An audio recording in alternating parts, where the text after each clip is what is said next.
అంటే ఇప్పుడు మళ్ళీ తిరిగి వచ్చి భద్రతా వైఫల్యం అంటే అది వీళ్ళేమో వందల కొద్ది జనాలేమో సమీకరించుకున్నారు.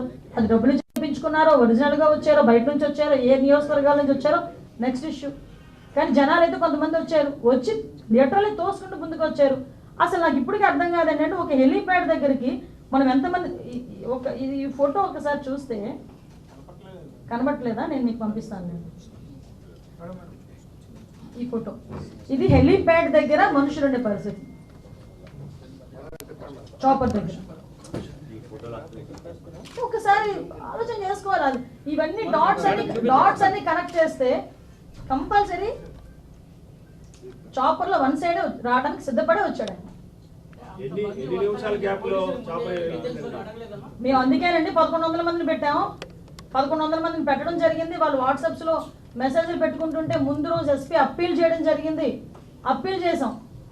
ఏమంటే మేము ఎక్కడా కూడా ఎవరిని హౌస్ అరెస్టులు చేయలేదండి, నిర్బంధించలేదండి. వాళ్ళు స్వచ్ఛందంగా వస్తారా లేదా తర్వాత విషయం పక్కన పెడితే వాళ్ళు పూలప్ చేసుకున్నా కూడా కొంచెం జాగ్రత్తగా మెయింటైన్ చేయండి. అక్కడ వచ్చేది మీ నాయకుడు, రేపు పొద్దున ఏదైనా శాంతి భద్రతకు విఘాతం కలిగించవచ్చు అని చాలా క్లియర్గా ఎస్పీ గారు అప్పీల్ పెట్టారు. ముందు రోజు మీడియాలో మాట్లాడారు, ఆ నాయకులు పిలిపించి మాట్లాడారు. అక్కడ బ్యారికేడ్స్ కూడా బాలేవని చెప్పింది ఆవిడ.